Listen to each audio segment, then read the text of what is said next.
Salut à vous, petit tentacule. Aujourd'hui, on attaque Star Trek, la gamme, c'est chez AAP. Et puis, il y a pas mal de petites choses qui sont sorties. On va se concentrer sur le livre de base. De toute façon, c'est le seul truc que j'ai fini de poncer. Je vais pas, voilà, pas faire de la télépathie sur les pages. Au passage, quand même, il y a trois types de suppléments. En fait, tu as le supplément genre univers. On va te présenter le secteur bêta, cadran bêta, si on veut utiliser voilà, les vrais termes. Tu as un recueil de scénarios qui peut être bien pratique si t'as pas le temps. Et puis sinon, c'est du bouquin de règles qui va approfondir en fait en fonction des divisions de pyjama. Pour l'instant, on a pyjama rouge et pyjama jaune, et il nous manque donc pyjama bleu pour avoir la totale des membres d'équipage. Vu que de toute façon, hein, dans Star Trek, tu joues des pyjamas de l'espace, voilà. Donc, en fait, ça m'a été super long de préparer cette vidéo, alors qu'elle va être super courte. Pourquoi? Parce qu'en fait, un Star Trek jeu de rôle, t'as envie de savoir quoi. Est-ce que c'est une bonne adaptation? Est-ce qu'ils ont fait de la merde? Est-ce que les règles vont bien? Voilà, je crois que parce qu'en fait, ça te propose de faire du Star Trek en jeu de rôle et ça te vend du Star Trek en jeu de rôle. Voilà. En fait, mon seul bémol, on finira par ça, a presque rien à voir avec ce jeu. C'est con, hein. Pourtant c'est un gros bémol.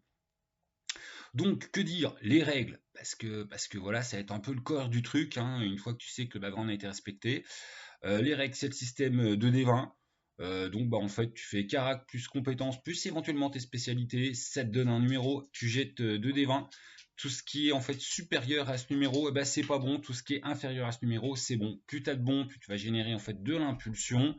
Parce qu'il faut plusieurs réussites pour machiner. Et puis plus tu as l'impulsion, plus tu vas faire des trucs. Et puis le MJ, il a aussi de la menace, qui c'est essayer des points pour te compliquer la vie. Et il y a un système très ingénieux qui fait que, vu que des fois, tu as besoin par exemple de 4 réussites pour réussir une action, tu vas me dire avec 2 dés, ça va être dur. Tu as un dé, une réussite, si tu réussis ton jet. Et en fait, tu as moyen d'acheter des dés. Tu dépenses des points d'impulsion. Tu as un petit stock au début, ce qui te fait avoir des dés en main en plus. Enfin voilà, tu peux grossir ta main, ce qui fait qu'il y a tout un petit côté stratégique pour le joueur en fait, au moment où il joue, où c'est vachement agréable. Donc un niveau de complexité de règles que je dirais grosso modo du dédoïde. Il y a moins de sous-règles dans tous les sens. Mais en termes de prise en main, c'est à peine plus, ouais, c'est à peine plus subtil quand même qu'une prise en main DD pour les joueurs. Voilà, il y a plus de petits facteurs à prendre en compte au moment où tu vas faire ton jet, surtout en l'occurrence à cause de cette stratégie de prise ou non de risque. Est-ce que tu fais grossir ta main ou pas? Ça casse pas trois pattes à un canard. Donc c'est du système d'initiation un peu compliqué à niveau DD en fait, à peine plus exigeant pour le joueur. Mais côté MJ, voilà, il n'y a pas plus à manger. Et pourquoi je parle d'initiation? Tout simplement parce que Star Trek, c'est un petit peu une licence qui dépasse le jeu de rôle. Donc, du coup, tu te dis, ouais, Star Trek initiation, hein. Donc, initiation tout à fait possible et envisageable, en sachant que, voilà, on n'est pas face à des règles prémâchées, tu es face à des vraies règles de jeu de rôle. À savoir, c'est quand même, voilà, c'est un petit peu, elles sont pas méga complexes, elles prennent pas tout le bouquin. Le bouquin est assez d'ailleurs pédagogique. Il explique bien les trucs. À chaque fois que tu as une règle, tu as un exemple qui te recontextualise bien. Enfin, c'est vraiment à ce niveau-là, c'est très bien fait. Donc, il n'y a pas à bouder son plaisir, même si, bon, si on compare à d'autres trucs qui sont des Star Trek non officiels, c'est un peu moins simple, par exemple, que Star Frontier. Mais c'est nettement plus épais. Donc voilà, on est sur de la règle. Grosso merdo, difficulté DD5. Donc pas le bout du monde. Ensuite, le background. Oh mon dieu, c'était fait par des psychopathes ultra respectueux de fans de la série, en fait. Voilà. Donc tu peux faire trois époques. Donc Enterprise, la série classique et Next Generation. Et puis voilà. Donc en gros, voilà, des premières séries au niveau chronologique à Picard. Donc t'as pas tous les derniers films où il y a le reboot temporel et t'as pas Burman et tout ça. On est sur un truc, voilà, où on est plus de pyjama de l'espace old school. C'est super respectueux. Moi, j'ai appris plein de trucs sur Star Trek. Je me suis rebouffé des films Star Trek. Et ouais, en fait, voilà quoi. C'est ultra clean. Euh, même genre, enfin, c'est pas trop, mais voilà, les fans seront vraiment contents. Les non méga fans qui cherchent un truc de licence pour facilement voilà, avoir la carotte pour attirer du joueur à la table, vous allez être content, vous allez avoir plein d'infos. On n'en est pas encore au stade méga encyclopédique qui a voilà, une levée de niveau que tu vas avoir avec Cadran Bêta par exemple. Mais on s'en fout, là on est concentré sur le livre de base. Donc en fait, un livre de base que j'ai vraiment voilà, que j'ai vraiment apprécié. Et ouais, c'est bonnes règles qui vont bien avec l'ambiance. Enfin, c'est découpé en scène. C'est des règles qui vont pouvoir te permettre en fait de faire des fois des bons jets, des bons combos et d'accomplir des trucs waouh super balèzes. Donc t'es bien, voilà, t'es bien dans l'esprit de la série en fait. Ça colle très très bien. Parce que bon, le système de D20, c'est un truc qui est un peu décliné sur plusieurs licences. On va plus se dire est-ce que ça allait être pourri ou pas. Et ben non, voilà, ça rend vraiment bien l'aspect aventureux. Voilà, ça rend bien l'aspect aventureux de Star Trek. En fait, c'est à peu près un sans faute ce jeu, surtout dans l'optique voilà, adapter Star Trek en jeu de rôle. Le seul bémol, c'est si vous voulez, ouais, si vous voulez l'utiliser comme jeu d'initiation, oui, mais avec règles, voilà, avec règles un peu développées.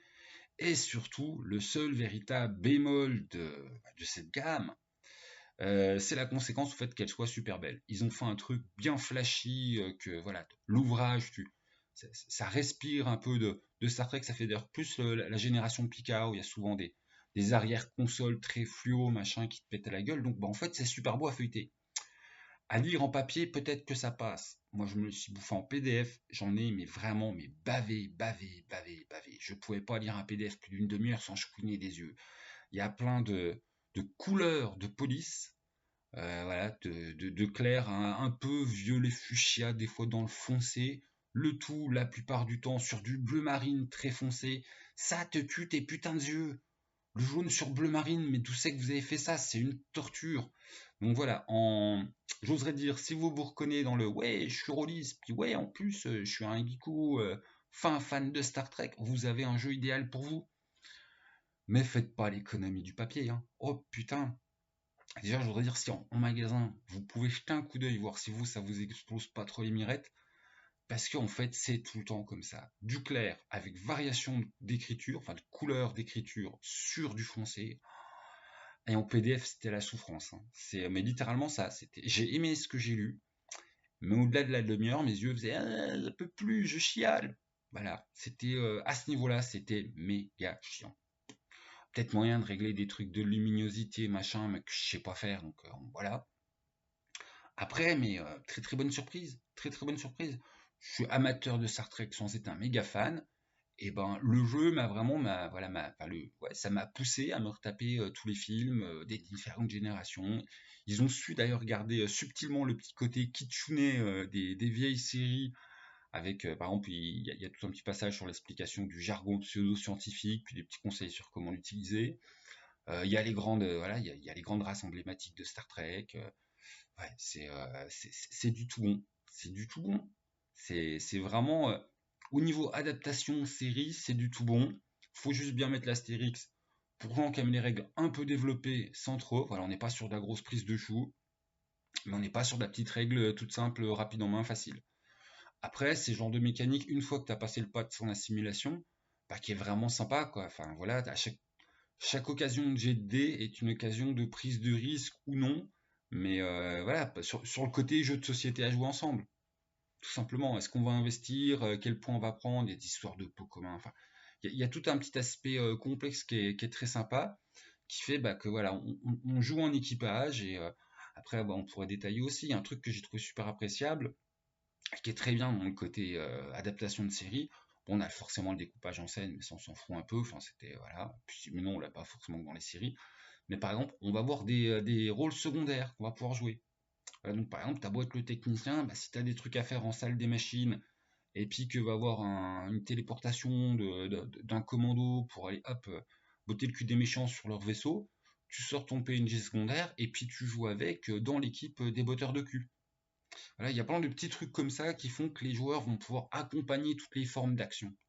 Et ça, c'est aussi très très bien vu parce que c'est vrai que dans Star Trek, si tu gardes l'esprit Star Trek, c'est tout le temps en fait dans tous les films, toutes les séries, des gens qui travaillent ensemble sur plusieurs fronts simultanément.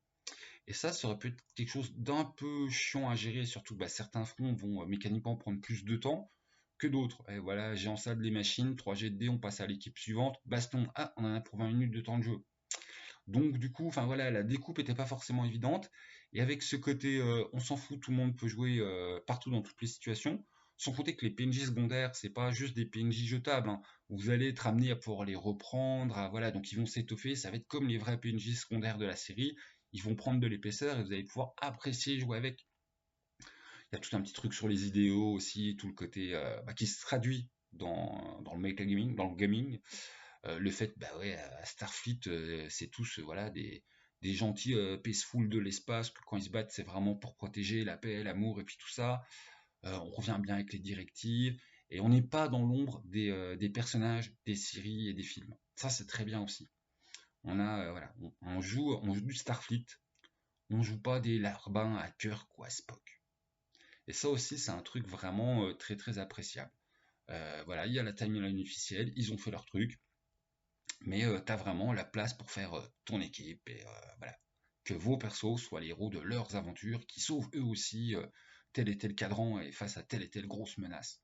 Bon, même si au début, je vous cache pas, on n'est pas dans les menaces du niveau des films, hein, mais il y a quand même, voilà, c'est quand même sympa. Et puis bon, le scénar d'intro, je veux dire, scénar d'intro, voilà, il fait son taf. On n'est pas sur les génialissimes scénars d'intro que tu te dis, bah en fait, rien à foutre, un scénar d'intro, c'est un très très bon scénar. C'est un bon scénar d'intro qui te rentre au jeu, les mécaniques, les machins comme ça. Voilà, 4 scènes, de toute façon, hein, c'était pas une mini-campagne, hein. Donc, Star Trek, le jeu de rôle, je referai une grosse vidéo sur, surtout quand j'aurai fini de m'arracher les yeux hein, à lire ça. Ah, c'est vraiment le prenez pas en PDF, putain. C'est le seul regret que j'ai par rapport à ce truc. En plus, enfin voilà, visuellement, ça rend le truc, mais super classe. C'est beau, c'est beau. C'est beau, mais ça te pine les yeux, quoi. Je peux pas te le dire autrement. Alors je pense que l'effet est atténué en papier, parce que PDF, en plus avec la lumière de l'écran, ah ça te flash ta gueule, quoi. Voilà, c'est ça. Je honnie le PDF pour cette simple et bonne raison qu'en termes de lecture d'écran, c'est du flashy direct dans ta tronche, et ça rend les choses vraiment casse-pied. Vraiment, vraiment casse-pied. Après, en termes d'adaptation de jeu de rôle, de l'esprit de la série, l'esprit est là. Ouais, t'es pas du tout, bien évidemment, cantonné aux humains, mais t'es pas non plus cantonné à je joue un humain ou je joue un vulcain. Voilà, il y a les tout bleus avec les petites antennes, il y a ceux qui ont les taches de léopard sur le côté, enfin voilà, c'est assez représenté en fonction de comment la fédération s'étend, c'est-à-dire ce qu'à l'époque tu joues, tu vas pouvoir jouer plus de trucs. Donc non, non, c'est du vraiment un sans faute dans l'optique adaptation jeu de rôle. Très bien. Le choix, je me suis dit qu'il est peut-être à peine trop complexe, en fait, pas du tout. Puis ça rend bien justement le côté un peu stratégique qu'on a aussi, voilà, dans la série. Même si bon, c'est des fausses stratégies, mais ouais, moi je trouve ça bien. L'utilisation des points d'impulsion et puis de menace du MJ, c'est sympa. Alors on vire pas dans la narration partagée, machin, mais on a plein de petits éléments où tout le monde va pouvoir interférer dans les jeux de tout le monde. L'impulsion, c'est pas seulement tu te donnes des avantages, hein, ça peut être tu donnes des inconvénients voilà, à l'adversaire qu'il va falloir justifier. Genre, oh là, il y a une caisse qui lui roule dessus, donc du coup, en fait, il est obligé d'esquiver avant de me tirer dessus, donc du coup, ah, il a un mal soudé, gna gna. Genre de truc. Enfin bon, en fait, ça serait pas un malus soudé, ce serait une augmentation de la difficulté. Mais voilà, on s'en fout. Donc c'est vraiment bon système, très très bon background qui donne bien envie de te replonger dedans. Et puis voilà, j'allais commencer à partir sur les suppléments et puis les bémols pour nuancer ça en fonction du développement de la gamme. On s'en fout, on est sur le livre de base. Le livre de base, si t'es un fan de Star Trek et que t'es un rôliste, tu peux y aller tout chou sous mon lapin. T'es dans du bon, t'es dans de la valeur sûre, t'es dans du beau travail. C'est très bien. Pas le PDF et j'espère que t'as pas voilà, des problèmes de yeux. Si vous avez des problèmes de yeux quand même, essayez de voir les pages avant parce que c'est vraiment c'est beau, mais putain, mais voilà, c'est spécial quand même comme choix. C'est un choix. Je veux du mal à tes yeux et en PDF c'est. Enfin, ouais, je vais arrêter de m'étendre. De toute façon, c'est pas plus compliqué que ça. D'un point de vue pratique, une demi-heure de lecture égale fouinage. Bon, j'ai peut-être des yeux un peu sensibles ou j'en sais rien, mais moi, ça a vraiment été le seul défaut que j'ai sur toute cette gamme, parce que c'est pareil partout. Mais ça, par contre, c'était vraiment hardcore. Tout le reste, c'est génial. Pour les fans de Star Trek, ah vas-y, jette ton argent par les fenêtres, t'as du bon. Commence par le livre de base, et puis après, tu verras si tu tripes ou pas, mais moi, j'oserais dire à acheter sans modération pour les fans de Star Trek slash Rollis. Qui n'ont pas de problème d'ophtalmo. Ciao à vous, jouez bien.